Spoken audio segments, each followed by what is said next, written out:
我把我这台无极350AC 啊，跟大家讲一下。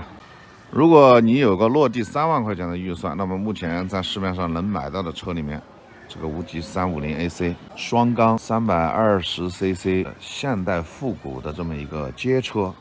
是非常非常好的一个选择。这台车我是夏天在海南的时候拿到的啊，所以上了海南的牌，然后加起来骑了有个4000公里了。今天给大家简单介绍一下这台车，它好在哪里，还有它不好的地方。首先，这个动力啊，它跟那个凯越321是同一个动力平台，因为这个发动机是无极自己生产的，所以无极用在自己350AC 这台车上的话，它的发动机经过了一些优化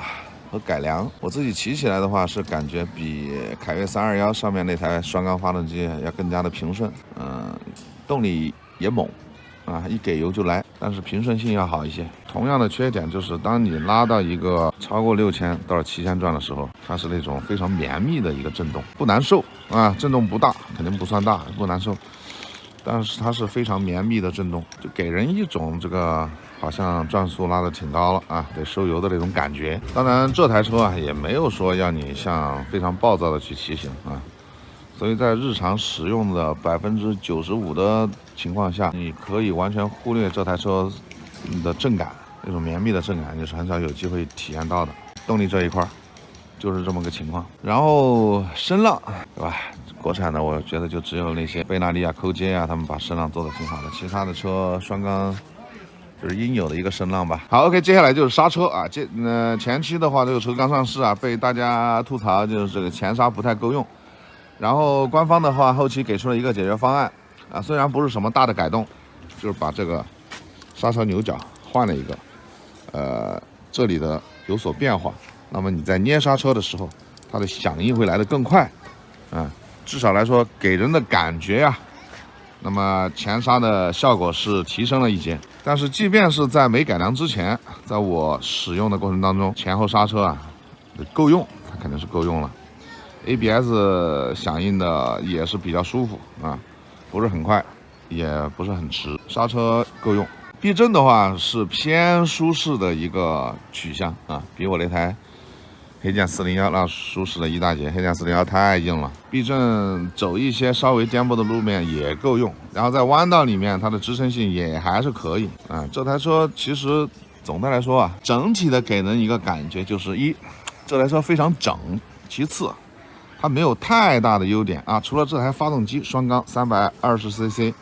或者说在300到400这个级别，在国产里面是非常优秀的一台发动机。其他的话，其他部分给人的感觉一是非常整啊，操控都没问题，然后没有太大的优点亮点，但是各方面都做得非常均衡，而且是在中等偏上的啊，给人这么一个感觉。然后坐垫我要吐槽一下啊，一个是这个坡度太陡了，坐垫这个坡度太陡，其次就是这个材质啊太滑了，所以当我们骑车坐在坐垫上的时候，基本上就是屁股在这里啊，就只有这一个姿势。有时候我想把屁股往后挪一下，首先它是一个坡，你坐不上，然后你一放松又滑下来，一放松又滑下来，这个坐垫是让我目前应该是最不爽的这么一个地方。牌照架在这个地方，所以甩泥的话从这儿上来甩泥没那么严重。然后就这个排气啊，因为它做了一个攀爬的外形风格嘛，所以采用了一个上来的一个高位排气。首先这个排气肯定不烫啊，这个你们放心，不要以为排气会烫到挡泥板，是完全烫不到的。挡泥板的屁股在这儿，腿这样出来，这样下来踩在这儿了，根本就挨不到。还有这一块防烫是从这儿衍生出来的，完全没有跟排气接触，所以你的腿在这儿挨着它也是完全不烫的。这一块我也实测了，骑了2-3个小时之后用手摸它啊，是可以摸住不松开的，不至于把你烫的摸不了。所以放心，这个排气首先肯定不会烫人。哎呀，这一些小的锈迹啊，包括你们看一下，我的链条啊已经锈的不行了。这个是我手贱啊，在海南的时候，一个是在海南淋了太多的雨，大家知道那个海边上的那个雨里面酸性是比较强的，然后呢就是在海边上去玩了一下啊，手贱，所以有一些海水溅到车上然后也没有专门的进行一个针对性的清洗，所以车身上有一些生锈的地方。但是你们在城区正常使用的话，应该是不会出现这个问题的。这个纯粹是我自己用车的一个问题。这个大灯虽然依然没有做成纯粹的复古的那种圆溜溜的大灯啊，但是说实话，那个比300AC 那个还是好看多了啊。然后金色的这么一个前剪，倒置前剪。整体的外观造型的话，我觉得是还不错的，看起来还是挺漂亮的，没有什么大问题。身上不是那种浓的纯的那种复古味。水箱旁边的这个装饰啊，我感觉有一点多余啊。如果没有它，或者说整个也是漆黑的话，我感觉整体的外观嘛会更和谐一点。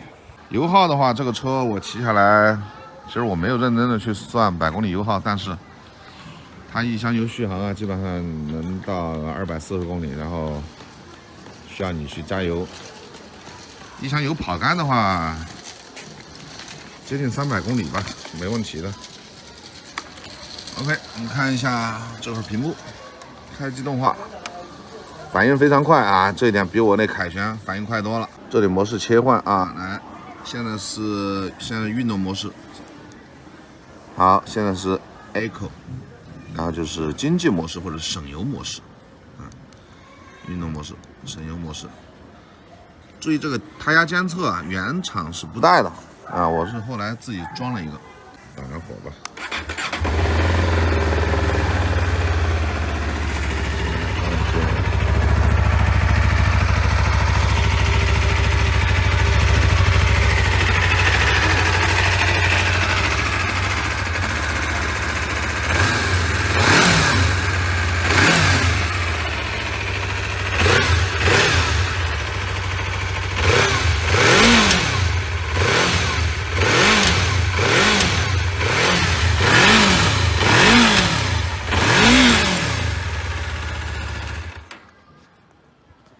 听到那个哐哐哐啊，我感觉是从链条那边发出来的，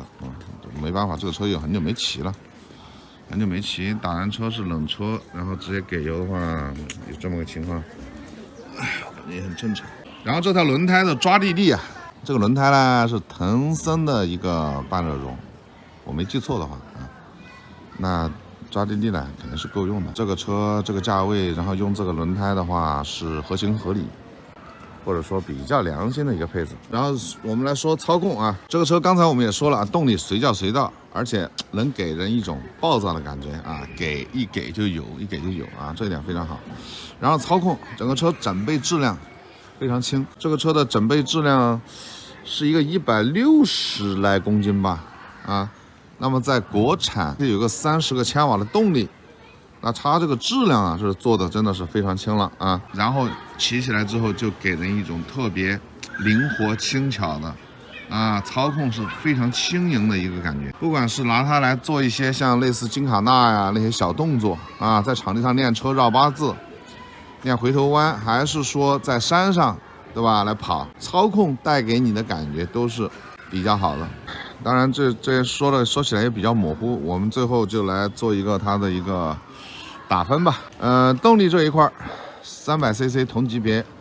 能打个9分，包括发动机表现啊，能打个9分。然后配置的话，它还用上了滑动离合，然后前后 ABS，TC 没有，然后全车 LED， 然后倒置减震，对吧？这一块的话，配置可以给个8.5分，没问题。外形的话，仁者见仁吧，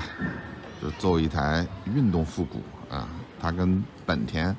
CB650它是那个复古，它是一个套路啊，它是一个风格，就是现代运动复古，不是那种纯复古。外形的话，我个人感觉能给它打个8分没问题。操控的话也是它的优点啊，可以给个8.5分，是吧？然后质量的话，龙兴无极的质量稳定性这一块，在国内的口碑的话，我感觉，豪爵如果是第一的话，那么龙兴无极应该就可以排第2了。那就是我自己这台车4000公里了，啊，就我个人说，没有出现任何的小毛病和任何的问题，渗油、漏油、异响啊，包括什么更大的那就更没有了。所以我感觉质量稳定性这一块可以给它来个8.5分啊。然后性价比，这么一台双缸320cc30个千瓦，质量也控制的特别好，外形也不错啊。结合前面的这些优点，它售价是26800啊。那么这一块我给个它个8分，油耗啊，其他的各方面综合的，包括舒适度啊下来，我给个7分吧啊。表现不是非常优秀，中规中矩啊，给它一个7分。所以说，那么就是这台车啊。龙行无极350AC 大概就是这么一个情况。我最后总结下来就是非常推荐，如果说你有一个落地3万块钱的预算，然后你对仿赛又不是特别的痴迷啊，甚至你还就想着要买这么一台复古车街车，那么它是一个非常好的选择啊，非常好的一个选择，甚至可以说是现在对吧不二的一个选择。好了 ，OK， 我们就说到这里啊。过2天，明天上午机票我回大理。过2天空了，给大家讲一下我那台凯旋Tiger 900 GT。今天就到这里啊，大家再见啊。